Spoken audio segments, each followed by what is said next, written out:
principalmente solamente va a estudiar un gen. En la secuenciación de segunda generación, o también conocida la secuenciación masiva, lo que vamos a subdividir en 3 niveles: en paneles, exoma y genoma. Los paneles son cuando se van a estudiar solo los exones, ¿no? Para recordar, un gen está constituido por exones y intrones, ¿sí? Entonces, en los paneles se va a estudiar solo los exones, de decenas a centenares de centenares.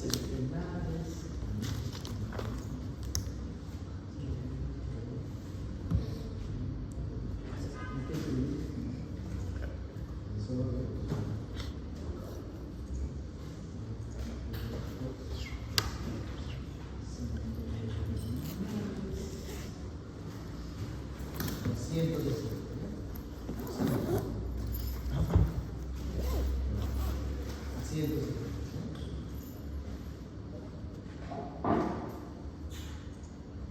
entonces, de decenas a cientos de genes. ¿Y esto en qué caso se utiliza? Supongamos que tenemos un grupo de pacientes que tienen una enfermedad que se llama osteogénesis imperfecta, digamos 5 pacientes. ¿Ya? El primer paciente, la alteración puede estar en un gen, colágeno 1A1. En el otro paciente puede estar en el colágeno 1A2. En otro paciente en el colágeno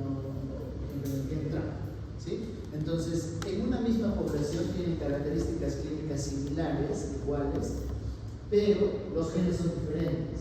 Entonces, por eso yo estudio paneles, es decir, un grupo de genes que van a determinar un grupo de enfermedades, pero que se parecen clínicamente. ¿Ya? Ahora, el exoma ya es un nivel superior donde también voy a estudiar exones, pero puedo estudiar de 7.000 genes, o sea, ya no decenas ni cientos, sino 7.000 genes hasta los 19.000 genes que tenemos los seres humanos. Sí, eso es el exoma. Y el genoma, la característica es que estudia exones e intrones. El genoma estudia exones e intrones. ¿Ya? Ahora, estas secuenciaciones de primera, segunda, etcétera, generación puede ser trío, es decir, hago en la primera evaluación o el primer examen, papá, mamá, el paciente. Eso es trío. Y dúo cuando se estudia un progenitor y un paciente. Y a veces solo pueden acudir a la consulta de uno de los padres. Ahora, lo malo de estos estudios es que encarecen las pruebas.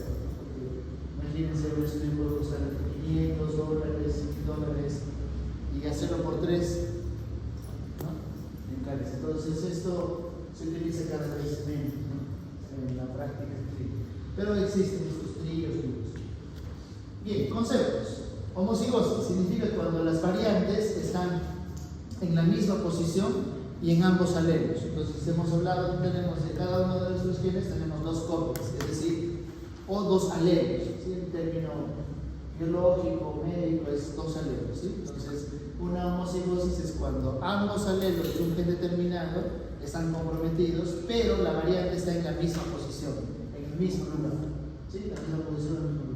Heterocigosis significa que la variante solamente está en un alelo, el otro está normal, ¿sí? O sea, la codificación está normal. Heterocigosis compuesta es cuando la variante o las variantes están en ambos alelos, pero ¿cómo diferenciaría de la homocigosis? Es que en la heterocigosis compuesta la posición es diferente, ¿sí? El lugar donde está la variante es diferente. Y hemicigosis, la característica es la siguiente: tiene que ser un varón con una variante y que el gen está ubicado en el cromosoma X.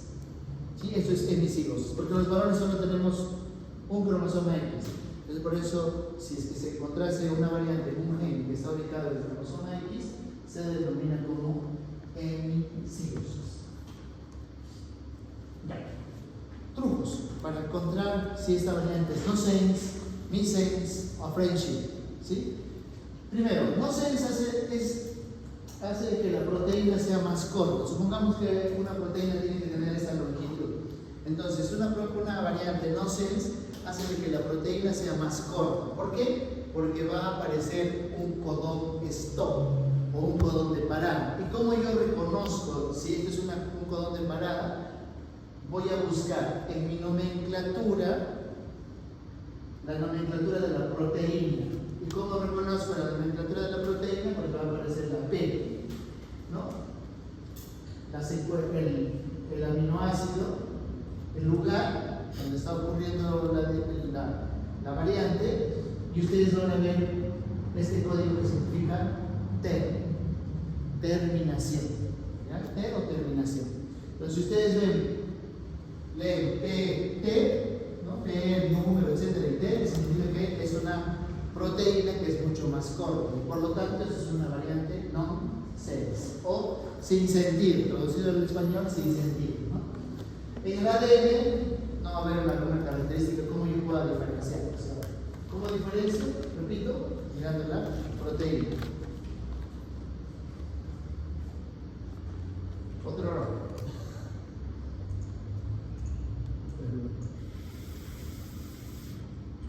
Missense. Las missense o con cambio de sentido es cuando tenemos la proteína, miren, ha habido un cambio de un aminoácido por otro, es decir, la proteína sigue siendo del mismo tamaño, ¿no? Solamente que ha habido un cambio en una posición específica, un aminoácido por otro. Se ha cambiado un aminoácido por otro, nada más, ¿ya? Pero no es que la proteína sea más corta.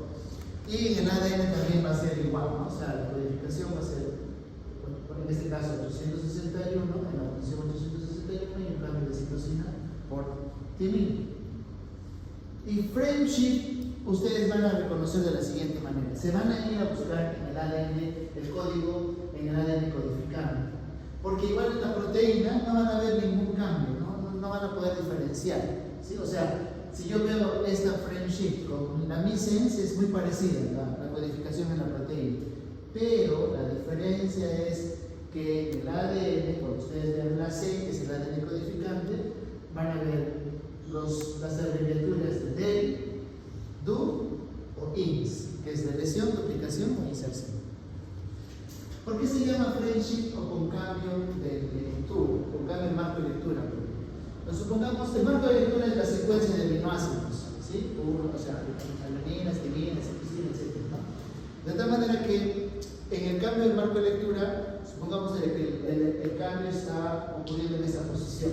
A partir de esa posición, el resto de aminoácidos son diferentes, ¿no? Si nosotros regresamos al ejemplo previo, al missense, decíamos, en el missense hay un cambio en esta posición debe estar un aminoácido, se cambia un aminoácido por otro, nada más, ¿sí? En el cambio de marco de lectura, friendship, es a partir del lugar donde se está encontrando la variante, el resto de aminoácidos son diferentes, ¿sí? Porque hay una deleción, duplicación o inserción. ¿Cuáles son las manifestaciones clínicas de las variantes de un solo nucleótido? Que es lo que vamos a ver el día de hoy, ¿no? Nuevamente, trastornos del neurodesarrollo, es decir, discapacidad intelectual, retraso en el desarrollo psicomotor, trastorno del espectro autista, personas que tengan talla alta o baja, anomalías congénitas, ¿no? Cardíacas, estómago, fisura del labio, etc. Y una cosa que tenemos que llevarnos a casa es que van a ser enfermedades que no corresponden al grupo etario. ¿Qué significa eso? Si hacemos un poquito de ejercicio en realidad cultura general, ¿no? Y lógica incluso, la hipertensión arterial o la diabetes mellitus, la diabetes que se conoce, ¿ustedes en qué grupo de pacientes, en qué grupo etario han visto que usualmente aparece? ¿Es una persona joven como ustedes, 18, 19 años? O sea, ustedes, digamos, están conversando y dicen, yo tengo diabetes, tengo hipertensión arterial, ¿no? ¿Sí? Generalmente, ¿qué grupo aparece? ¿Qué tal? 45, 50 años, 60 años, ¿cierto o no cierto? ¿Sí? Entonces, si ustedes, cuando hagan práctica clínica, ven una enfermedad, ¿no? Por ejemplo, diabetes, y el paciente tiene 25 años, probablemente sea genético. ¿Sí? El cáncer usualmente aparece en personas mayores, ¿no? 50, 60 años, 70 años, ¿no? Mientras más envejece una persona, su riesgo de desarrollar algún tipo de cáncer es mayor. Una persona joven de 25 años no tendría por qué tener cáncer. Y encima no fuma, no toma, parece una zanahoria que todo es así. ¿Sí? Entonces, cualquier enfermedad que no corresponde al grupo etario, cuando ustedes hagan clínica, piensen, esto es genético. ¿Ya? No necesariamente, o sea, idealmente tendrían que hacer el diagnóstico, pero muchas veces no hay los especialistas, entonces hay que referir al dentista. Personas que tengan neuroregresión, que puede ser en cualquier momento de su vida. La neuroregresión significa de que uno alcanza un desarrollo y luego retrocede. O sea, por ejemplo, es un infante de 1 año, ¿no? Que ya el niño, digamos, ya empieza a hacer contacto visual, ya estaba balbuceando, incluso de repente ya estaba caminando. Y de pronto el niño deja de caminar, deja de balbucear, no hace contacto visual, entonces ha perdido sus facultades cognitivas que hasta ese momento adquirió, ¿no? O de repente una persona de 50 años, ¿no? Que es un profesor universitario, que de momento a otro empieza a perder sus facultades cognitivas superiores, ¿no? No se da cuenta de dónde está, ya no se de la manera adecuada, entonces una neuroregresión. La neuroregresión hay que pensar que podría ser una enfermedad genética. Claro, o sea, si es una persona de 85 o 90 años y empieza a perder sus facultades cognitivas superiores, podríamos decir eso es como que normal, ¿sí? Entonces, no necesariamente podría ser una enfermedad genética. ¿Y qué otras características clínicas pueden haber? Muchísimas en realidad, ¿no? Convulsiones, desde las convulsiones febriles. O sea, una persona que haga convulsión por el hecho de solamente tener fiebre, hay un componente genético fuerte, importante, ¿no? O muerte súbita. Seguramente han escuchado futbolistas, deportistas, ¿no? Que de pronto están haciendo ejercicio y fallecen. ¿Cuántos años tenía? 18. Una persona joven no debería fallecer en un momento otro, ¿no? Y así podríamos hacer una lista larga de diferentes condiciones asociadas a enfermedades que están relacionadas a la parte genética. Bien, entonces, ya hemos hablado en la clase pasada cómo se clasifican las variantes patogénicas, probablemente patogénicas. Es la misma clasificación, no hay diferencia desde el concepto, ¿no? Estas pueden ser de diferente tipo de herencia, las enfermedades, me refiero, ¿no? Pueden ser dominantes. Dominante es cuando la variante solamente está en un alelo, ¿sí? Si está en un alelo, la variante, y esa provoca una enfermedad, es una enfermedad dominante. Si la variante compromete ambos alelos, entonces es una enfermedad recesiva, ¿sí? Y a su vez la vamos a dividir en autosómica o ligada al cromosoma X. Autosómica significa que el gen donde está ubicado, cromosoma 1, 2, 3, 4, 22, ¿sí? Cualquiera de los cromosomas es número 22. Y ligado al cromosoma X, cuando el gen está ubicado en el cromosoma X. ¿Ya? Ok. Eso ya lo hemos hablado. Ahora, ¿cuán frecuentes son las enfermedades genéticas? Eso a veces nos podemos preguntar, ¿no? En general, estas enfermedades genéticas están dentro del grupo de las enfermedades raras. Y las enfermedades raras se definen como aquellas que tienen una frecuencia menor a 1 por cada 2.000 personas. O sea, por eso es su nombre, ¿no? Son raras o poco frecuentes. Pero, si yo agrupo todas las enfermedades raras, aproximadamente el 6 al 8% de la población tiene una enfermedad rara. No es tan infrecuente en todo caso, ¿no? Lo malo es que es muy heterogéneo, o sea, hay muchas enfermedades, ¿no? ¿Cuántas hemos hecho en la teoría? 10.000 y las que están asociadas alrededor de 6.000, 7.000 enfermedades aproximadamente, ¿no? Bien, ahora, vamos a la parte ya práctica, ¿no? En la nomenclatura, para evaluar las variantes en un solo nucleótido principalmente, podemos utilizar la secuencia de referencia del ADN genómico y ustedes van a ver la letra G antes de ubicar la alteración. En este caso, por ejemplo, vemos que la coordenada, ¿no?, parecida a las coordenadas que vimos en las CNVs, y en el ejemplo está viendo un cambio de adenina por guanina. Pues cuando vean que es el ADN genómico, pero esta forma de ubicar o utilizar alguna nomenclatura para alguna variante no se utiliza mucho en la práctica clínica. Más se utiliza la secuencia como secuencia de referencia al ADN codificante. ¿Cómo yo identifico? Con la letra C. ¿Ya? Entonces acá vemos C, un cambio de adenina por guanina, ¿en dónde? En la posición 1635. ¿Ya? 1635. Y eso generalmente, ¿en qué posición o en qué región del gen está? Está como un exón. Las variantes, ¿cómo yo identifico que es una variante en los intrones? Cuando vamos a tener en la nomenclatura los signos más o menos.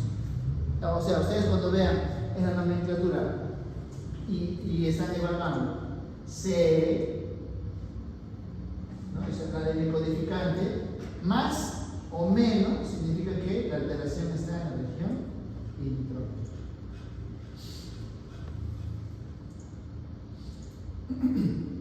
Sustitución, entonces, aquí en este caso, en el ejemplo, 120, en la posición 123 hay un cambio de adenina por guanina, de lesión, la nomenclatura es D, duplicación DUF, e inserción IMS. ¿Ok? Ya. Entonces, de lesión, duplicación e inserción va a provocar variantes frame shift, ¿cierto? Con cambio de marca de grupo. De lesión, duplicación e inserción. Ok. Para esta práctica vamos a utilizar 3 páginas: el OMIC, el ClinVar y la página Gene Reviews, ¿no? Gene Reviews es un resumen, digamos, de las diferentes enfermedades genéticas más frecuentes. No están todas, pero las más frecuentes. Entonces, parecida a la práctica previa, vamos a decir qué tipo de variante es, ¿no?, si es missense, frame shift o no sense. Y eso lo podemos hacer solamente leyendo el enunciado. No es necesario entrar a las páginas para decir si este es missense, frame shift o no sense, ¿no?, como habíamos hablado hace un momento. Luego vamos a ver si es heterocigosis, homocigosis, heterocigosis compuesta, homocigosis. ¿Qué tipo de herencia es? Para eso vamos a entrar a LOMIM, para hacer la correlación fenotipo-fenotipo también a LOMIM, y para ver pronóstico y terapias al Gene Reviews, ¿no? Y en base a esta pregunta, lo que vamos a hacer es ver si es necesario hacer otras pruebas genéticas. Entonces, vamos a ver el ejercicio.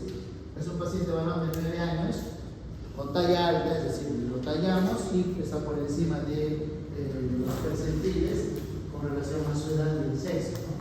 Facies alargadas, significa que la cara está mucho más larga. Su luxación del cristalino es porque cuando el cristalino o el lente intraocular está fuera de su posición, y vemos que los dedos y los ortejos, o sea, los dedos de los pies, son largos y delgados, ¿ya? Son largos y delgados. Y encima, al evaluar el tórax, veo que el tórax está hundido y el pectus excavado. Entonces, basado en eso, uno sospecha que podría ser el síndrome de Marfan, y yo lo que hago es hago la secuenciación del gen que está asociado al síndrome de Marfan, en este caso, y encuentro lo siguiente, ¿no? NM es el ARN mensajero, es el transcripto. Todo esto es el código del ARN transcripto, ¿ya? Para fines prácticos no lo vamos a utilizar ahora. Vamos a utilizar el gen que es FBN1, que está entre paréntesis después de este transcrito, y vamos a utilizar este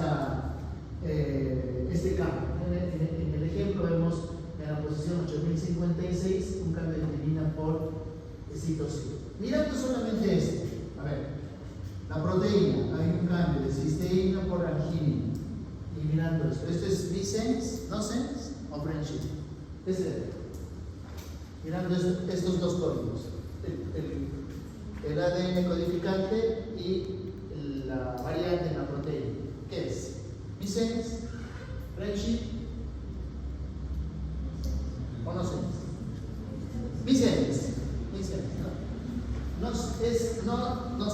porque no está alter, ¿sí? Y no es friendship, ¿por qué? Porque no es ni de lesión, ni duplicación, ni la inserción.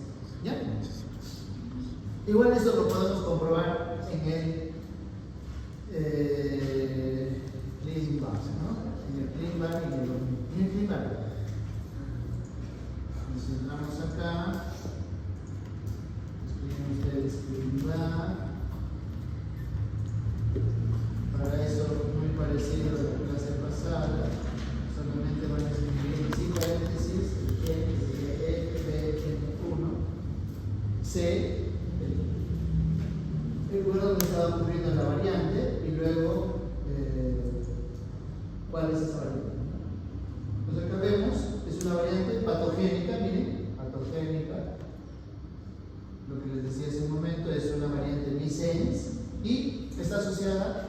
A ver, vamos a ver cómo es patogénica y dicen, a ver, allá, va a estar asociada al síndrome Marfan. Entonces, ahora me voy al OMIM y lo que puedo hacer es busco el gen, si deseo, el OMIM,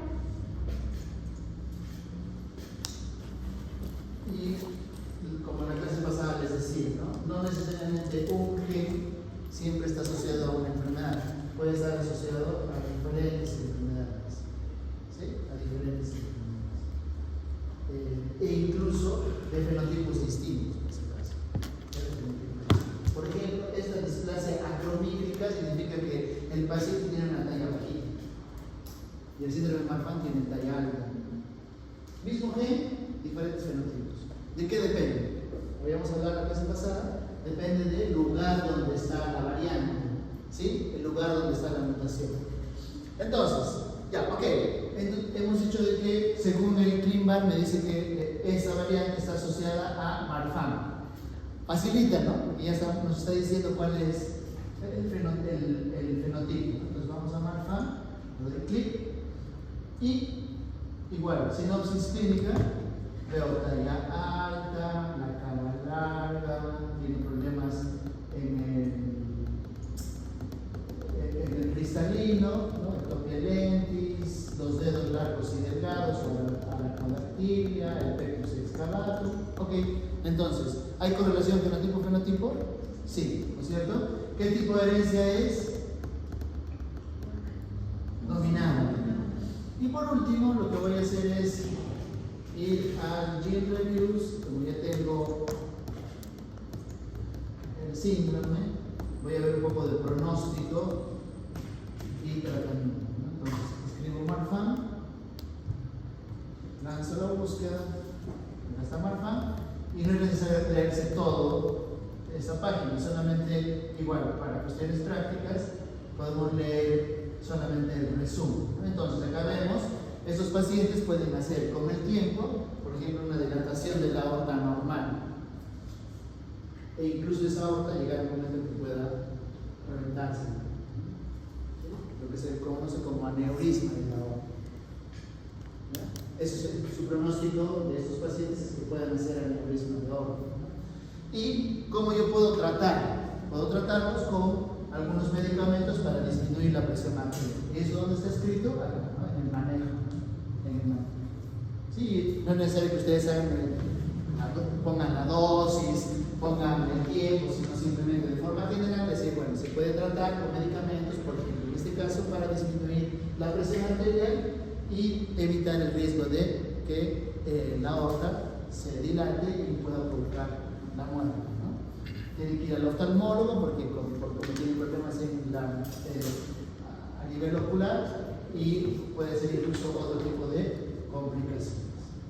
Y por último, la pregunta es necesario hacer pruebas entonces en